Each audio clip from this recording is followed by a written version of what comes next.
Welcome to the IUPI Drilling Overview Module in the reservoir development phase of the E&P life cycle. There are no prerequisites for this module.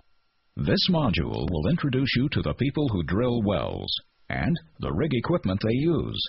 Upon completion of this module, you should be able to identify various drilling personnel, describe how these personnel work together during the process of drilling a well, identify 5 types of drilling rigs, describe which type of rig to use in a specific environment, identify and describe the 5 subsystems that comprise drilling rig equipment. The well drilling operation is a complex task, requiring much sophisticated equipment and specially trained personnel to operate it. Before drilling can begin, contracts must be agreed to and signed, objectives and responsibilities clearly defined, and equipment appropriate for the particular project carefully selected. In this module, we will look at types of drilling contracts, responsibilities and duties of different drilling personnel, various types of drilling rigs available, and rig equipment needed when drilling a well. Before an oil and gas company decides to drill a well, it must take many things into consideration to determine the potential risk.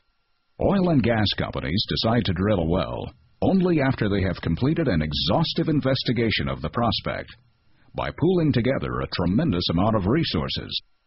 To deflect the cost of the investigation, multiple oil companies may form a joint venture to develop a particular field. In a joint venture, the operator is the company that manages the drilling and/or production operations on behalf of the other partners. Usually, the operator will hire a drilling contractor to carry out the drilling operation. The drilling contractor owns a fleet of drilling rigs and employs the rig personnel. Drilling contracts in general tend to be very complex. They must not only cover the financial, legal, environmental, and health and safety aspects of the operation, but must also accommodate the inherent uncertainties of the well drilling process. The responsibilities of the contractor change according to the type of contract used. However, the contractor will always be responsible for maintaining the rig and associated equipment. The contract between the operator and the drilling contractor may be either a day rate contract or a turnkey contract. With a day rate contract, the operator pays the drilling contractor an agreed sum of money for every drilling day. With this type of contract, the operator must prepare a detailed well design and drilling program. The contractor conducts the drilling operations under the direction of the operator. The operator is responsible for providing all consumables such as drilling bits, cement, transport, and support services. When a turnkey contract is used, the contractor charges the operator a fixed sum of money for the whole operation. A turnkey contract dramatically increases the contractor's responsibilities. The contractor must design the well, purchase all of the consumables, and establish contracts for the necessary transport and support services. The operator, however, specifies the drilling targets, evaluation requirements, and the completion configuration. The operator's drilling employees are located within the company's headquarters and out on the rig. The drilling superintendent is employed by and based in the operator's head office. The drilling superintendent is responsible for overseeing the entire drilling operation. The company man is the operator's representative on the rig and ensures that drilling operations proceed as planned. The company man updates the drilling superintendent on a daily basis. The operator may also choose to place other personnel on the rig, such as a drilling engineer or a geologist. The contractor employs most of the personnel on the rig. The tool pusher is in charge of the entire rig and the day-to-day rig activities. The tool pusher's primary responsibility is to work with the company man and ensure satisfactory overall progress. The driller is the contractor employee who directly manages the drilling crews. Other responsibilities of the driller include managing the actual drilling operation and operating the equipment on the rig floor. The drilling crews perform the manual labor required to drill a well. Usually 2 drilling crews are always at the rig site, each working a 12-hour shift. Each crew consists of a derrickman, 3 roughnecks, and multiple roustabouts.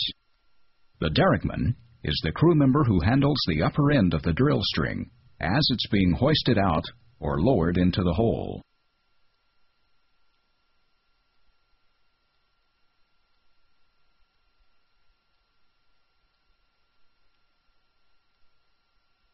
The roughnecks work on the rig floor, setting the slips and handling the tongs or elevators and other rig floor equipment.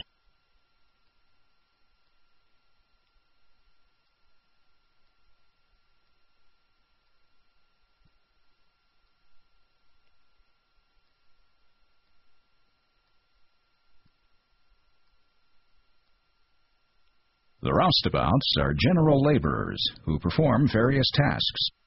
When necessary, service company personnel come to the rig to perform specialized services, such as logging, cementing, and directional drilling.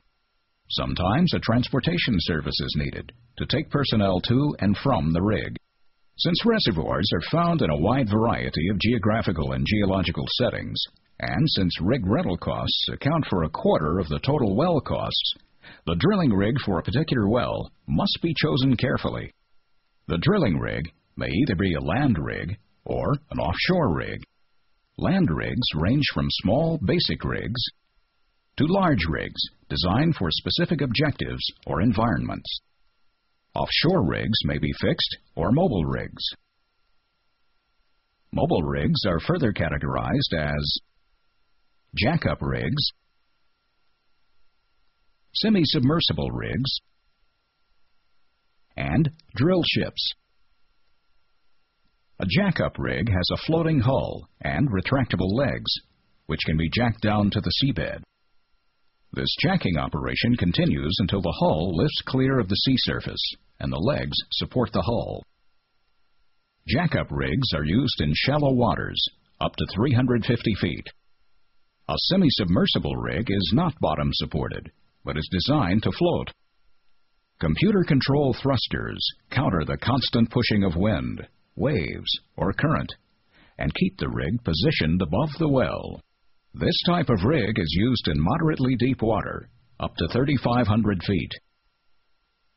A drill ship rig is a floating rig, like the semi-submersible. However, this rig can be used in water up to 10,000 feet deep. If the exploration wells in an offshore field indicate that large reserves of oil and gas are present, the field may be developed by installing large fixed platforms. As many as 40 wells can be drilled from each platform, including deviated wells. Very large fields may require several platforms. Many pieces of equipment make up a rotary drilling rig and can be grouped into 5 subsystems: the power generation system, the hoisting system, the rotary system, the circulating system, and the well control system. Drilling rigs often have to operate in remote locations and so must be able to generate their own power. Large diesel-powered internal combustion engines are used to generate electrical power for rig operation. The hoisting and circulating systems are the major power consumers on the rig. The hoisting system is a large pulley system used to run and pull drilling equipment into and out of the well. The main components of the hoisting system are the drawworks, crown and traveling block, hook and elevators. The drawworks includes a large revolving drum spooled with wire rope called the drilling line. The drilling line is threaded or reeved over a set of sheaves in the top of the derrick, known as the crown block. The drilling line then passes down to another set of sheaves, known as the traveling block. A large hook hanging from the traveling block suspends the drill string in the well. The elevators, a set of clamps attached to the hook, are used when running or pulling drill string or casing. The rotary system rotates the drill string and drill bit on the bottom of the borehole